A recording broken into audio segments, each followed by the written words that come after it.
Welcome.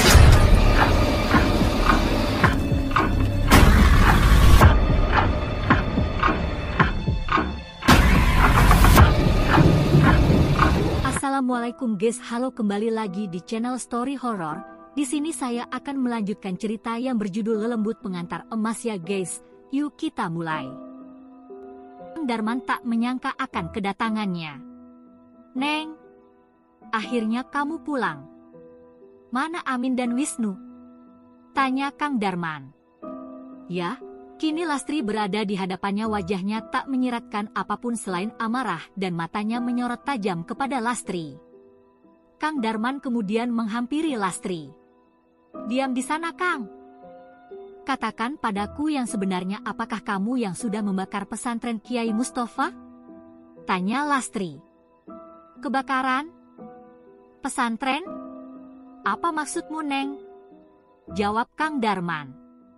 Jangan menjawab seolah tak tahu Kang, aku yakin kamu pelakunya. Semenjak kedatanganmu ke sana dan aku melihat tingkah polamu, aku yakin kamu yang melakukan semua ini Kang. Tegas Lastri. Namun, secara tak terduga Kang Darman malah tertawa dengan hebat. Hal ini membuat Lastri tak habis pikir dengan perilaku Kang Darman. Apa yang lucu Kang? Kenapa kamu tertawa? Tanya Lastri. Hahaha Neng, kalau memang aku pelakunya terus kamu mau apa Neng? Tantang Kang Darman. Lastri pun menangis atas jawaban yang diberikan Kang Darman. Perasaannya hancur seketika akan perkataan yang dilontarkan oleh Kang Darman. Dan seketika saat itu Lastri bergerak ke arah Kang Darman dan menampar wajah Kang Darman. Plak! Tampar Lastri. Kang Darman terdiam sejenak saat menerima tamparan tersebut. Lalu, tak lama Kang Darman melihat ke arah Lastri sambil tersenyum dan berkata, "Wanita kurang ajar. Ini balasanmu setelah apa yang aku berikan dan lakukan untukmu brengsek," ucap Kang Darman. Dan, plak! Tiba-tiba Kang Darman menampar wajah istrinya dan menyeret Lastri ke dalam rumah. Lastri berteriak dan meminta tolong, namun dengan sigap tangan Kang Darman lalu menutup mulut Lastri yang tengah melawan Kang Darman lalu menariknya dengan kasar ke dalam rumah. Kang Darman lalu memasukkan Lastri ke dalam kamarnya dan mengunci kamar tersebut. Kang! Kang Darman, buka pintunya Kang! Tega kau Kang, aku istrimu Kang! Teriak Lastri. Namun sayang Kang Darman tak mendengarkan Lastri sama sekali. Beralih ke Bima dan Ustadz Akbar yang masih mencari keberadaan Lastri. Bim, sudah beberapa tempat kita cari namun tak juga mendapatkan hasil, kemana lagi kita harus mencari Bim? Tanya Ustadz Akbar kepada adiknya Bima. Insting dari seorang polisi, Bima lalu mulai bekerja dan berkata kepada Ustadz Akbar jika ada kemungkinan Lastri mencari suaminya. Hal ini dicurigai karena Lastri pergi setelah kejadian Kang Darman datang ke pesantren dan terbakarnya pesantren. Bima lalu berpikir mungkin ini sangat berkaitan dengan perginya Lastri dari pesantren. Apalagi, kedua anaknya tidak dibawa oleh Lastri saat ini. Bima dan kakaknya lalu sepakat untuk mendatangi kediaman Kang Darman, mereka pun pergi ke sana. Kembali kepada Kang Darman yang kini tengah duduk bersama beberapa orang anak buahnya. Terlihat Bashir juga hadir di sana. Kang Darman lalu memberikan tugas kepada Bashir dan anak buahnya untuk menjaga Lastri agar tidak kabur dari sana, serta mengurus kebutuhan istrinya itu.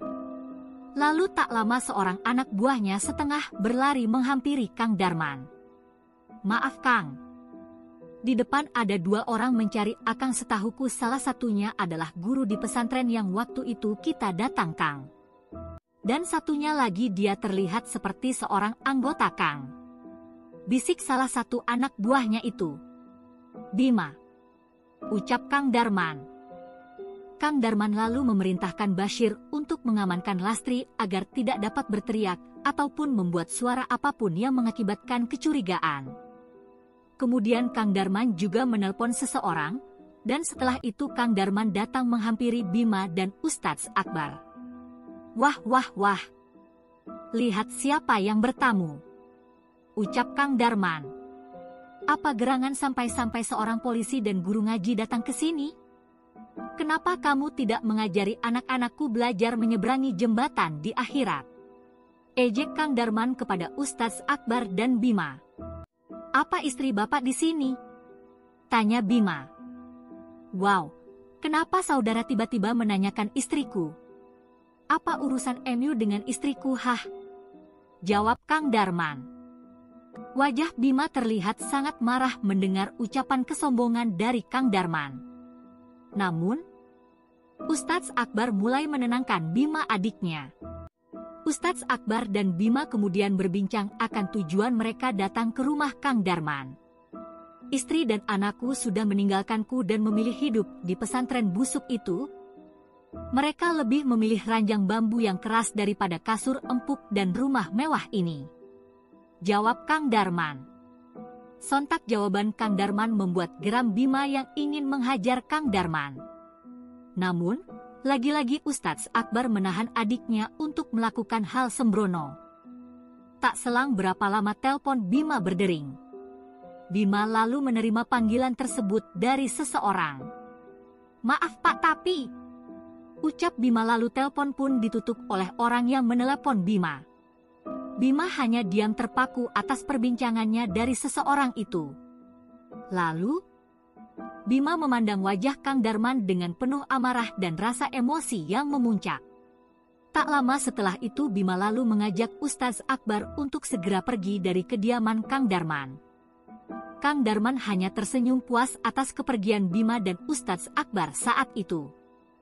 Dan sambil melambaikan tangan tanda mengejek Kang Darman pun berkata, "Lain kali lihat siapa yang kalian hadapi." Ucap Kang Darman puas. Dengan menahan amarah yang membara Bima lalu melangkah ke arah Kang Darman dan berbisik. "Kamu sudah salah membangunkan seekor singa Pak Darman," bisik Bima. Mendengar hal itu Kang Darman hanya tersenyum kecut sambil memandang mata Bima. Bima dan Ustadz Akbar pun berlalu pergi seketika. Kang Darman lalu memanggil Bashir.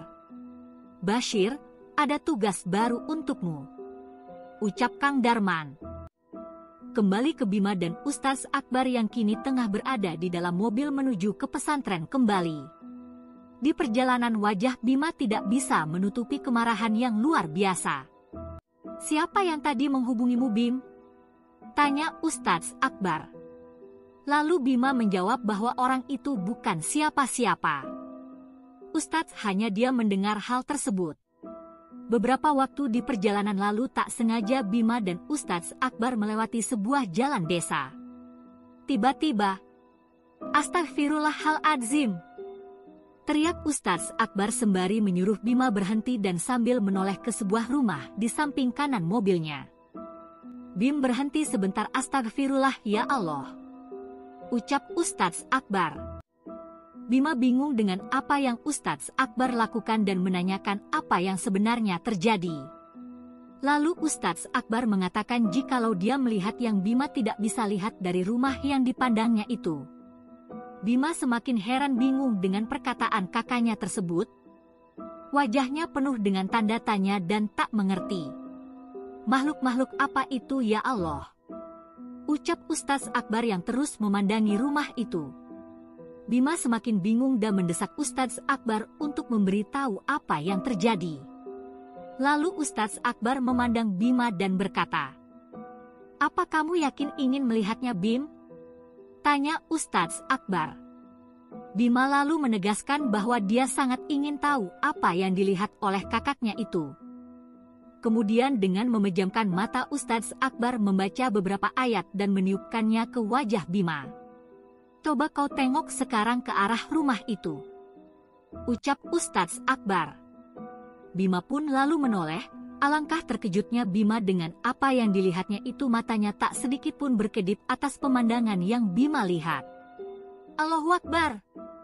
Apa itu Aa?" kaget Bima.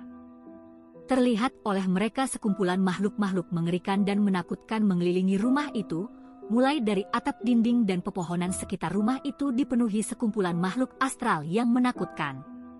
Bima semakin bingung dengan apa yang dilihatnya itu. Dan Ustadz Akbar lalu berkata kepada Bima dan bertanya apakah sebaiknya kita masuk ke dalam. Bima terdiam sejenak. Aku penasaran apa yang terjadi dengan penghuni rumah itu, tapi yakin mau ke sana? Tanya Bima ragu. Kita coba saja Bim, dimensi kita dan makhluk-makhluk itu berbeda. Kita punya Allah Bim. Cuma curiga dan penasaran penghuni rumah itu Bim. Jawab Ustadz Akbar. Mereka lalu turun dari mobil dan melangkah menuju rumah tersebut. Makhluk-makhluk itu masih jelas terlihat oleh mereka, dan seolah mengerti kedatangan mereka. Beberapa makhluk itu ada yang pergi, ada pula yang menampilkan wajah garangnya seolah-olah ingin menerkam mereka, dan ada pula yang hanya memandang dengan sorot mata yang tajam. Assalamualaikum, ucap Ustadz Akbar sambil mengetuk pintu. Tak lama terdengar suara langkah seseorang menuju pintu. Dan dibukalah pintu itu, terlihat sosok seorang pria namun wajahnya terlihat sangat sedih. Bima masih melihat ke kiri dan ke kanan karena masih tak percaya akan sosok-sosok makhluk yang dilihatnya itu. Waalaikumsalam, ucap penghuni rumah itu. Ya, penghuni rumah itu adalah Busro, karyawan Kang Darman yang anaknya Ratih tengah sakit dan akan ditumbalkan Kang Darman. Busro lalu bertanya akan keperluan Bima dan Ustadz Akbar sambil mempersilahkan masuk. Bima dan Ustadz Akbar hanya saling pandang saat Busro menanyakan kepentingan mereka di sana. Karena jelas, tak mungkin mereka berkata datang ke sana karena rumahnya dipenuhi makhluk-makhluk gaib. Bima lalu berkata bahwa dirinya adalah seorang polisi dan mereka baru pulang dari kediaman Kang Darman untuk mengurus kasus kepergian Lastri, istrinya Kang Darman. Busro lalu berkata bahwa dia juga merupakan anak buahnya di peternakan, dan Busro juga mengetahui akan berita perginya Lastri, istri Kang Darman. Mendengarkan hal tersebut tercetus oleh Bima untuk kembali mengorek informasi dari Busro akan keberadaan Lastri. Setahu Kang Busro, apakah pernah terlihat Lastri datang ke sini? Tanya Bima. Busro hanya menggelengkan kepala tanda tak tahu akan keberadaan Lastri. Bima pun hanya bisa menarik nafas panjang akan info yang didapatnya dari Busro. Hingga hal di luar dugaan pun terjadi. Arg! Arg! Terdengar suara teriakan dari dalam kamar Ratih, anaknya Busro. Busro, Ustadz Akbar dan Bima lalu menuju ke ruang kamar Ratih dengan segera. Terlihat oleh mereka istri Busro tengah menahan amukan Ratih yang meraung-raung seperti kesetanan. Teriakan Ratih begitu hebat di posisinya yang tengah sakit. Matanya terlihat hanya berwarna putih saja, mulutnya penuh dengan air liur yang mengalir tak henti. Pergilah kalian, jangan ganggu kami, bentak Ratih sembari memandang Ustadz Akbar dan Bima. Busro lalu berlari ke arah Ratih untuk menenangkannya. Namun, entah kekuatan dari mana Busro tiba-tiba terpental ke dinding kamar saat Ratih mendorongnya. Ustadz Akbar lalu menyuruh istri Busro untuk mengambil segelas air. Lalu, tak lama setelah istri Busro mengambil air, Ustadz Akbar kemudian bersila dan membaca ayat-ayat suci Al-Quran. Ustadz Akbar kemudian meruqyah Ratih hingga Ratih terbebas dari keadaannya waktu itu dan Ratih pun terjatuh tak berdaya di pangkuan Ustadz Akbar lalu mengusapkan air ke wajah dan kepala Lastri. Suasana hening seketika. Istri Busro kemudian menghampiri anaknya dan menidurkannya kembali ke atas pembaringannya. Busro, Bima, Ustadz Akbar dan istri Busro kini kembali ke ruang tamu rumahnya dan menutup pintu kamar Ratih yang sedang terbaring. Sudah beberapa hari ini anak saya sakit, Pak. Namun kami tak tahu apa yang menimpa anak kami. Sudah berbagai obat kami coba namun tak ada hasil, Pak, ucap Busro meneteskan air mata. Beberapa waktu mereka berbincang, akhirnya Ustadz Akbar meminta segenggam garam kepada istri Busro. Dan Ustadz Akbar pun meminta izin untuk membuat pagar gaib untuk rumah yang didiami Busro dan keluarganya. Singkat waktu Ustadz Akbar keluar dan melakukan pemagaran gaib. Busro, Bima dan istri Busro menunggu di dalam rumah. Ustadz Akbar kemudian melakukan pemagaran gaib di sekeliling rumah itu. Makhluk-makhluk yang sebelumnya terlihat pun kini sudah hilang entah kemana. Ustadz Akbar pun selesai dan berniat kembali ke dalam rumah. Namun, langkahnya terhenti. Astagfirullah, apa itu? Seperti ada seseorang di belakangku, ucap Ustadz Akbar. Ustadz Akbar kemudian memberanikan diri menoleh ke arah belakang tubuhnya. Terlihat olehnya sesosok nenek-nenek tua yang memandangnya dengan sorotan mata tajam dan kemudian bergegas pergi begitu saja. Ustadz Akbar hanya memandanginya hingga nenek tua itu berlalu pergi. Dan Ustadz Akbar pun kembali ke dalam rumah Busro untuk segera mengajak Bima kembali pulang ke pesantren. Singkat waktu mereka pun kembali melanjutkan perjalanan mereka setelah pamit pergi kepada Busro dan istrinya. Di perjalanan mereka berbincang mengenai keanehan yang dialami oleh mereka dan Ustadz Akbar hanya berkata jikalau banyak hal yang bisa terjadi di luar nalar manusia. Dan kita sebagai manusia hanya bisa melakukan ikhtiar dan bersandar kepada kekuatan Allah saja. Cerita beralih kepada Kang Darman yang sedang melakukan perbincangan bersama Bashir. Kang, kenapa tiba-tiba polisi tadi pulang dan meninggalkan tempat ini? Tanya Bashir. Tak usahlah kau tahu Bashir, sekarang tugasmu adalah hentikan si Bima. Apapun caranya kau harus bisa melenyapkan polisi tengik itu. Dan, ini terimalah bagianmu atas kerjamu membakar pesantren burik itu. Ucap Kang Darman sambil memberikan segepok uang kepada Bashir. Kang Darman lalu kembali ke dalam rumahnya. Badan dan pikirannya yang kusut telah membuatnya ingin membaringkan tubuhnya di atas sofa dekat kolam renang miliknya, hingga tak sadar Kang Darman pun tertidur. Kang Darman lalu bermimpi. Dalam mimpinya Kang Darman terlihat diseret oleh ratusan makhluk yang mengerikan. Tubuhnya dihujani ratusan tombak yang menghunus dari makhluk-makhluk tersebut. Lehernya terikat besi yang ditarik ke atas dan melemparkannya ke dalam jurang api yang penuh dengan tangan-tangan yang seolah ingin mencabik-cabik tubuhnya. Sontak hal ini membuat Kang Darman terperanjat dari mimpinya, tubuhnya dipenuhi keringat dingin. Tak sampai di situ sosok Eyang tiba-tiba berdiri di hadapannya menatapnya tajam dan kemudian Eyang menghilang dari pandangan Darman. Kang Darman kemudian bangkit dari tempatnya dan pergi menuju waspada rumahnya untuk mencuci muka. Namun, seketika wajah Kang Darman memandang cermin yang ada di hadapannya terlihat sosok Eyang yang tengah memandanginya. Eyang, ucap Kang Darman kaget. Sialan kau Darman, tak tahukah kamu seseorang telah menggagalkan tumbalmu? Kau telah membuat ratuku marah. Cepat kau selesaikan tugasmu atau kau tak akan mendapatkan emas dan jabatan yang kami janjikan. Ucap Eyang marah. Kang Darman kaget mendengar perkataan Eyang itu. Kemudian Kang Darman bertanya siapakah yang berani mengganggu tumbal yang susah dilakukan Kang Darman. Namun, Eyang sama sekali tak memberitahukan siapa yang sudah melakukannya. Tak lama Eyang pergi dari balik cermin dan kembali mengancam Kang Darman perihal tumbal tersebut. Bergegas Kang Darman pergi dengan tergesa-gesa menuju rumah Busro untuk menanyakan keadaan Ratih anak Busro. Kang Darman lalu berlari menuju mobilnya tanpa menghiraukan pertanyaan yang dilontarkan beberapa anak buahnya. Akan ketergesaan Kang Darman pergi dari rumah. Sial! Lagi-lagi seseorang mengganggu urusanku, siapa dia? Ucap Kang Darman kesal. Tak berselang lama Kang Darman tiba di rumah Busro dan memanggil Busro dengan tergesa-gesa. Busro, keluar kamu, teriak Kang Darman.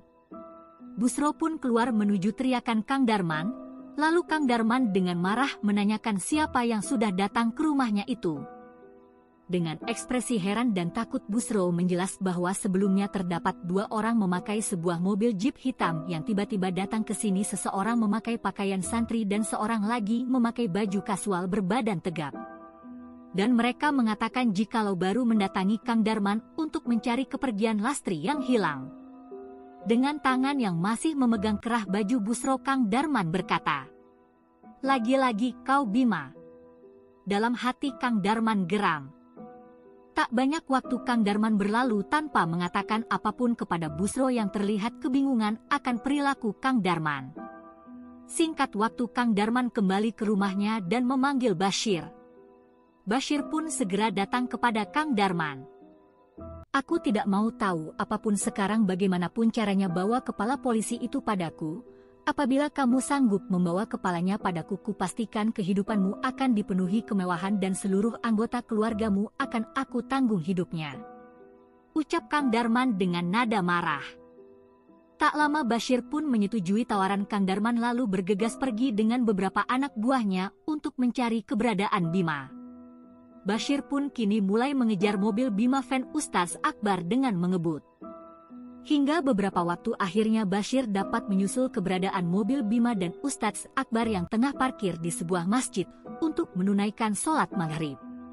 Beberapa saat mereka menunggu Bima dan Ustadz Akbar selesai mengerjakan ibadah. Bashir pun sudah menyusun beberapa strategi untuk dapat menangkap Bima. Selesai menunaikan sholat maghrib, Bima dan Ustadz Akbar kemudian melanjutkan perjalanan mereka kembali menuju pesantren. Hingga beberapa saat mereka melalui jalur yang sepi melewati jalan yang menembus hutan. Jalan di sana sangat gelap tanpa ada sedikit pun cahaya. Hingga tiba-tiba mobil Bima dan Ustadz Akbar dihentikan oleh sebuah mobil yang sudah ada di hadapan mereka. Terlihat oleh Bima dan Ustadz Akbar 6 orang berdiri di samping kanan dan kiri mobil itu. Wajah mereka ditutupi topeng serta membawa senjata parang dan cerulit. Bima tahu bahwa dirinya dan Ustadz Akbar sedang dalam bahaya. Benar saja, secara tiba-tiba mereka mulai mendekati mobil yang dibawa Bima dan mulai memecahkan kaca mobil Bima. Bima dan Ustadz Akbar lalu menjalankan kembali mobilnya, namun naas seseorang berhasil menahan tangan Bima untuk menyalakan mobil miliknya itu. Tak ada tindakan lain yang dapat dilakukan Bima dan Ustadz Akbar kala itu selain melawan mereka semua. Bima dan Ustadz Akbar akhirnya turun dari mobil mereka dan sebisa mungkin melawan Bashir dan anak buahnya itu. Mereka berdua akhirnya bertempur dengan hebat. Dengan kemampuan bela diri dan juga seorang polisi, Bima mampu menandingi beberapa orang yang menyerangnya. Begitupun dengan Ustadz Akbar yang sedikit tahu dengan teknik silat ala pesantren. Namun, sejauh apapun mereka berusaha, kekuatan mereka memang tak sebanding dengan keenam orang bengis berbekal parang dan cerulit. Hingga hal tak terduga terjadi di hadapan mata Bima sendiri. Ustadz Akbar, kakaknya, terlihat tumbang oleh anak buah Bashir. Tubuhnya terbaring tak berdaya bercucur darah. Dan satu hal yang membuat Bima tak percaya, di hadapannya sendiri tubuh sang kakak dikoyak-koyak oleh senjata mereka hingga putus menjadi beberapa bagian. Bima berteriak dengan hebat. "Ah, Akbar!" teriak Bima tak percaya. Dengan tenaga yang masih tersisa, Bima akhirnya memutuskan pergi dari sana dan berlari menuju hutan. Bashir dan anak buahnya mengejar Bima hingga ke dalam hutan tersebut. Aksi kejar-kejaran terjadi hingga satu hal menimpa Bima, kakinya tersandung akar pohon di dalam hutan dan tubuhnya jatuh ke dalam sebuah lembah di dalam hutan yang cukup dalam. Bashir dan anak buahnya pun berhenti mengejar Bima dan mencari dari atas lembah hutan tersebut dengan menyinari lokasi tersebut dengan senter. Tak ada tanda-tanda bahwa Bima bisa selamat dari tempat itu. Bashir dan anak buahnya pun memutuskan kembali ke mobil mereka dan segera mengurus jasad Ustadz Akbar untuk membuang mayat Ustadz Akbar. Mereka pun berlalu meninggalkan Bima di sana. Bashir lalu kembali kepada Kang Darman dan menceritakan perihal kejadian di hutan sana. Walaupun Kang Darman belum mendapatkan keinginannya melihat kepala Bima, namun foto dari jasad Ustadz Akbar sudah cukup membuat Kang Darman puas. Bashir pun tak lupa meyakinkan bahwa Bima juga telah tewas dengan terjatuh ke dalam lembah hutan di hutan sana. "Tak sia-sia aku membayar mahal, Bashir, hahaha," ucap Kang Darman sangat puas. Kembali ke Bima. Terlihat tubuh Bima terbaring di sebuah semak belukar. Tubuhnya ternyata terselamatkan oleh semak belukar yang menahan tubuh Bima saat terjatuh. Bima lalu pingsan beberapa waktu namun akhirnya kembali tersadar. Dengan sisa tenaga yang dimiliki, Bima pun menyusuri hutan itu untuk mencari jalan keluar. Dengan tertatih-tatih karena kakinya patah, Bima mencoba sekuat tenaga mencari seseorang ataupun tempat di mana Bima bisa mencari pertolongan. Suasana gelap hutan menemani Bima. Hingga beberapa waktu Bima berjalan namun kondisi tubuhnya sangat lemah dan akhirnya Bima memutuskan untuk bersandar di sebuah pohon di hutan sana. Air mata Bima akhirnya terjatuh tak kala mengingat kakaknya Ustadz Akbar yang sudah tewas di tangan Bashir dan anak buahnya di depan matanya sendiri. Akbar, maafkan Bima kak, ucap Bima lemas. Dan tak berselang lama Bima pun kembali tak sadarkan diri. Sampai di sini dulu ya guys ceritanya, nanti saya lanjutan lagi. Sebelumnya makasih sudah mendengarkan, mohon maaf jika ada salah dan jika berkenan silahkan di subscribe, like dan share ya guys, makasih.